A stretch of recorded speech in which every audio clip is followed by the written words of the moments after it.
भारत 17वीं सदी के पूर्वार्ध में जहांगीर और शाहजहां के काल में राज्य जहांगीर और शाहजहां के काल में मुगल राज्य को भारी आंतरिक स्थायित्व प्राप्त हुआ। कट्टर मुस्लिम हलकों को थोड़ी बहुत आशा थी कि जहांगीर सत्ता में आएगा तो अकबर की उदार धार्मिक नीतियों को पलट देगा। पहले तो कट्टरपंथियों से खुलकर संपर्क बनाकर और उन्हें उपहार देकर जहांगीर ने उनको प्रसन्न करने का प्रयास किया। संभवतः बागी शहजादे खुसरो का स्वागत करने के आरोप में सम्मानित सिख गुरु अर्जुन देव की घोर निंदा और उनको दी गई यंत्रणा भी इसी नीति का अंग थी। फिर भी जहांगीर ने सभी धर्मों को सम्मान और स्वतंत्रता देने की अकबरी नीति की न सिर्फ प्रशंसा की बल्कि उसे जारी भी रखा। जैसा कि वह अपनी तुजुक में कहता है, उसकी विशाल सल्तनत में विभिन्न धर्मों के अनुयायियों के लिए स्थान है। जहांगीर सप्ताह का एक दिन सूर्य के लिए समर्पित करता था और एक दिन भोजन के लिए कोई पशु नहीं मारा जाता था। वह दिवाली, होली और दशहरा आदि विभिन्न हिंदू त्योहार भी मनाता था। नए मंदिर बनाने पर कोई रोक नहीं थी। जहांगीर दरवेशों, विभिन्न धर्मों के संतों से मिलने और उन्हें उपहार आदि देने में दिलचस्पी रखता था। उदाहरण के लिए उज्जैन के पास एक गुफा में रहने वाले और वेदांत पर अधिकार रखने वाले नंगे फकीर जदरूप गोसाई से वह कई बार मिला। हालांकि उसने पुष्कर में वराह की मूर्ति नष्ट कराई पर वहाँ के ब्राह्मणों को दान दिए। शाहजहां ने, जिसका दौर 1628 से 58 बहुमुखी गतिविधियों का दौर था, इस उदार नीति में फेरबदल किए। शाहजहां ने स्वयं को इस्लाम का रक्षक करार दिया और इस नीति को दोहराया कि पुराने पूजा स्थानों की मरम्मत तो की जा सकती है पर नए मंदिर नहीं बनाए जा सकते। इसीलिए जहांगीर के काल में बने अनेक मंदिर नष्ट कर दिए गए, मगर पुराने हिंदू मठों और मंदिरों के दान जारी रहे। अपने शासन के बाद वाले भाग में उसने अपने प्रिय पुत्र द्वारा के प्रभाव में एक अधिक उदार नीति अपनाई। इसमें वेदों समेत हिंदू धर्म ग्रंथों का फारसी में अनुवाद फिर से आरंभ कराना भी शामिल था। प्रशासन का विकास, मनसबदारी व्यवस्था और मुगल सेना। अकबर द्वारा विकसित प्रशासन तंत्र और राजस्व व्यवस्था को मामूली फेरबदल के साथ जहांगीर और शाहजहां ने जारी रखा।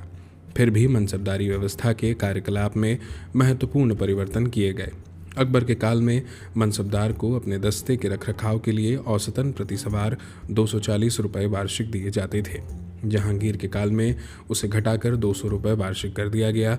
विभिन्न आकस्मिक खर्चे पूरा करने के लिए मनसबदार को सवारों के कुल वेतन का 5% अपने पास रखने की इजाज़त थी। मुगल मिले जुले दस्तों को वरीयता देते थे और उनमें ईरानी और तुरानी, मुगलों और भारतीय अफगानों राजपूतों से निश्चित अनुपात में सैनिक भर्ती किए जाते थे। इसका उद्देश्य कबीलाई या नस्ली अलगाव की भावना को समाप्त करना था। लेकिन विशेष परिस्थितियों में मुगल या राजपूत मनसबदार को पूरी तरह मुगल या राजपूत सैनिकों की टुकड़ी बनाने की अनुमति थी। इस काल में अनेक दूसरे संशोधन भी किए गए। एक प्रवृत्ति जात का वेतन कम करने की थी। जहांगीर ने ऐसी व्यवस्था आरंभ की जिसमें जात का मनसब बढ़ाए बिना चुनिंदा अमीरों को अधिक संख्या में सैनिक रखने की अनुमति दी जाए। ये 2 अस्पा और सिंहस्पा व्यवस्था यानी शाब्दिक अर्थ 2 या 3 घोड़ों वाले सवारों की व्यवस्था थी। इसका मतलब यह था कि इस मनसब वाले मनसबदार को जितना उसके सवार मनसब से संकेत मिलता था उससे 2 गुना सवार रखने और 2 गुना सवार का वेतन मिलता था। इस तरह 3000 जात और 3000 सवार 2 अस्पा सिंहस्पा मनसब वाले मनसबदार से 6000 सैनिक रखने की आशा की जाती थी। सामान्यतः किसी मनसबदार को ऐसा सवार मनसब नहीं दिया जाता था जो उसके जात मनसब से अधिक हो। शाहजहां के काल के एक और संशोधन का उद्देश्य एक अमीर से जितने सवार रखने की अपेक्षा की जाती थी उसमें काफ़ी कमी लाना था। इस तरह एक अमीर को अपने सवार मनसब के बस 1/3 और कुछ परिस्थितियों में 1/4 सवार रखने की आशा थी। इस तरह 3000 जात, 3000 सवार मनसब वाले एक कुलीन को 1000 से अधिक सैनिक नहीं रखने पड़ते थे। लेकिन अगर उसका मनसब 3000 सवार 2 अस्पा सिंहस्पा होता था तो यह संख्या दुगनी कर दी जाती थी, अर्थात उसे 2000 सैनिक रखने पड़ते थे। हालांकि मनसबदारों के वेतन रुपयों में बयान किए जाते थे पर आमतौर पर उन्हें नकद वेतन न देकर जागीरें दी जाती थी। मनसबदार जागीरों को वरीयता देते थे क्योंकि नकद अदायगी में देरी भी हो सकती थी और कभी कभी बहुत झंझट उठाने पड़ते थे। इसके अलावा भूमि पर नियंत्रण सामाजिक प्रतिष्ठा की पहचान था। सावधानी से एक श्रेणी क्रम बनाकर और बारीकी से कामकाज के नियम तय करके मुगलों ने अमीर वर्ग को बुनियादी तौर पर नौकरशाही बना दिया। पर वे भूमि से उनका सामंती लगाव समाप्त न कर सके। जैसा कि हम देखेंगे, यह मुगल अमीरों के लिए एक बहुत बड़ी दुविधा की स्थिति साबित हुई।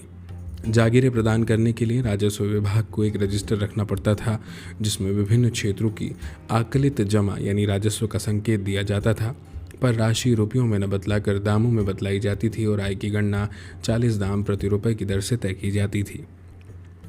इस दस्तावेज को जमादामी अर्थात आय का दाम पर आधारित आकलन कहा जाता था। जब मनसबदारों की संख्या बढ़ती गई और अनेक कारणों से राज्य के वित्तीय संसाधनों पर दबाव पड़ने लगे, तो उपरोक्त संशोधन भी अपर्याप्त लगने लगे। वेतन में चौतरफा भारी कटौतियों से अमीरों में असंतोष पैदा होता और शासक शायद ही इसका जोखिम उठा सकते थे। इसलिए श्रेणीकरण की एक नई विधि अपनाकर उन सैनिकों और घोड़ों की संख्या और घटा दी गई जो एक अमीर को अपने सवार मनसब के कारण रखने पड़ते थे। मनसबदारों का वेतन माहवारी पैमाने पर तय किया गया, 10 माह, 8 माह, 6 माह या उससे भी कम, और उसी के अनुसार उनके लिए निर्धारित सवारों की संख्या में भी कमी कर दी गई। इस तरह जिस मनसबदार का दर्जा 3000 जात और 3000 सवार का होता था और जो उपयुक्त 1/3 के नियम के अनुसार 1000 सवार रखता था, उसे अकबर द्वारा स्थापित नियम के अनुसार सामान्यतः 2200 घोड़े रखने पड़ते, लेकिन उसे 10 माह की श्रेणी रखने पर सिर्फ 1800 घोड़े और 5 माह की श्रेणी रखने पर सिर्फ 1000 घोड़े रखने पड़ते। 5 माह से कम या 10 माह से अधिक का भत्ता शायद ही किसी को दिया जाता हो। जागीर की आय में कमी से इस मासिक पैमाने का कोई संबंध नहीं था, इसलिए कि मासिक पैमाना केवल जागीर नहीं, नकद वेतन पाने वालों पर भी लागू किया गया। शाहजहां के काल में खेती की ज़मीन के क्षेत्रफल में वृद्धि हुई, नकदी फसलों का उत्पादन बढ़ा, जमादामी अर्थात जागीर की आय बढ़ी, लेकिन यह वृद्धि मोटे तौर पर इस काल में हुई मूल्य वृद्धि के संगत रही। यहाँ यह बात कह दी जाए कि मुगल सेवा में लिए गए अधिकांश मराठों को 5 माह या इससे भी कम के आधार पर मनसब दिए गए थे। इस तरह जहाँ उन्हें सोपान में ऊंचा पद दिया गया, वहीं घोड़ों और सवारों की वास्तविक संख्याएं उनके मनसब से पता चलने वाली संख्याओं से काफ़ी कम थी। जैसा कि हमने देखा, फालतू घोड़ों की संख्या एक समर्थ सवार सेना के लिए अनिवार्य थी। शाहजहां के काल में फालतू घोड़ों की संख्या में भारी कमी ने मुगल सवार सेना की दक्षता पर प्रतिकूल प्रभाव डाला। मुगलों की मनसबदारी व्यवस्था एक पेचीदा व्यवस्था थी। उसका कारीगर कार्यकलाप अनेक बातों पर निर्भर था। इनमें दाग की व्यवस्था और जागीरदारी व्यवस्था का सही काम करना भी शामिल था। दाग की व्यवस्था अगर ठीक से काम न करती तो राज्य के साथ धोखा होता था। अगर जमादामी दिखाने के लिए बढ़ाई जाती तो जागीरदार को वास्तविक देय वेतन नहीं मिलता था और वह असंतुष्ट हो जाता था या समुचित संख्या में सैनिक नहीं रखता था। कुल मिलाकर देखें तो शाहजहां के शासनकाल में मनसबदारी व्यवस्था ठीक ठीक काम करती रही, कारण कि वह नियुक्त करता था, प्रशासन पर बहुत ध्यान देता था, अत्यंत समर्थ व्यक्तियों को वजीरों के रूप में नियुक्त करता था। सरकारी सेवा के लिए सही व्यक्तियों का चयन, सख्त अनुशासन और प्रोन्नतियों और पुरस्कारों की एक सुनिश्चित व्यवस्था ने मुगल अमीर वर्ग को एक निष्ठावान और कुल मिलाकर अत्यंत विश्वसनीय वर्ग बना दिया था, जिसने अपने प्रशासनिक दायित्व और कर्तव्यों का उचित निर्वाह किया तथा साम्राज्य की रक्षा और उसका विस्तार किया। मुगल सेना, जैसा कि हमने देखा, घुड़सवार मुगल सेना के प्रमुख अंग थे और उनका एक विशाल भाग मनसबदार जुटाते थे। इन मनसबदारों के अलावा मुगल बादशाह भी कुछ विशेष प्रकार के सवार रखता था जो अहदी कहलाते थे। इन अहदियों को अभिजात सैनिक कहा गया है और वे अन्य सैनिकों से काफ़ी अधिक वेतन पाते थे। बेहद भरोसेमंद सैनिक होते थे, सीधे बादशाह द्वारा भर्ती किए जाते थे और उनकी हाजिरी लेने के लिए अलग अलग अधिकारी होते थे। एक अहदी के पास 5 घोड़े भी हो सकते थे, हालांकि कभी कभी 2 अहदी एक घोड़े से काम चलाते थे। अहदियों के कर्तव्य मिले जुले होते थे। शाही दफ्तरों के अधिकांश किरानी, दरबारी, चित्रकार और शाही कारखानों के कारीगर इस दस्ते में शामिल होते थे। इनमें से अनेक को सेवकों और शाही फरमान लाने ले जाने वालों के रूप में नियुक्त किया जाता था। शाहजहां के समय में अहदियों की संख्या 7000 थी तथा अक्सर उन्हें मोर्चे पर भेजा जाता था, जहां सेना के विभिन्न भागों में अच्छी तरह बांट दिए जाते थे। उनमें से अनेक कुशल बंदूकचियों और तीरंदाजों के रूप में काम करते थे। बादशाह अहदियों के अलावा शाही अंगरक्षकों और हथियारबंद महल रक्षकों का एक दल भी रखता था। ये लोग घुड़सवार होते थे पर किले और राजमहल में पैदल काम करते थे। पैदल सैनिकों यानी पियादान का एक विशाल मगर मिला जुला समूह था। उनमें से अनेक तो बंदूकची थे और 3 से 7 रुपये मासिक वेतन पाते थे। सही अर्थ में पैदल सेना यही थे, लेकिन पियादों में कुली, चाकर, संदेशवाहक, तलवारबाज, पहलवान और गुलाम भी शामिल होते थे। गुलामों की संख्या उतनी नहीं थी जितनी सल्तनत काल में थी। उन्हें बादशाह या किसी शहजादे के द्वारा भोजन वस्त्र दिया जाता था। कभी कभी गुलाम अहदी का पद भी हासिल कर लेते थे, लेकिन पैदल सैनिकों की स्थिति आमतौर पर मामूली होती थी। मुगल बादशाहों के पास जंगी हाथियों का एक बड़ा दल भी होता था और एक सुसंगठित तोपखाना भी। तोपखाने के 2 हिस्से होते थे। एक हिस्सा था भारी तोपों का। इनका प्रयोग किलों की रक्षा या किलों में दरार डालने के लिए होता था। ये अक्सर भूंडी होती थी और इन्हें लेकर चलना कठिन होता था। दूसरा हिस्सा था हल्की तोपों का। ये बेहद गतिशील होती थी और बादशाह जब भी चाहता था यह तोपखाना उसके साथ चलता था। मुगल अपने तोपखाने में सुधार के इच्छुक थे और आरंभ में तोपखाने में अनेक उस्मानी और पुर्तगाली भर्ती किए गए।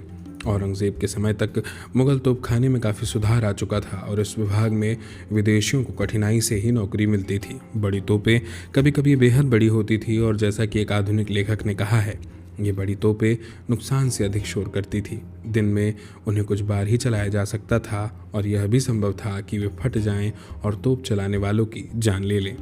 लेकिन फ्रांसीसी यात्री बर्नियर ने, जो शाहजहां के साथ लाहौर और कश्मीर गया था, हल्की तोपों को, जिन्हें घुड़सवारों की तोपें कहा जाता था, अत्यंत प्रभावकारी पाया। वह कहता है, इसमें यानी तोपखाने में 50 छोटी तोपें थीं, सभी पीतल की।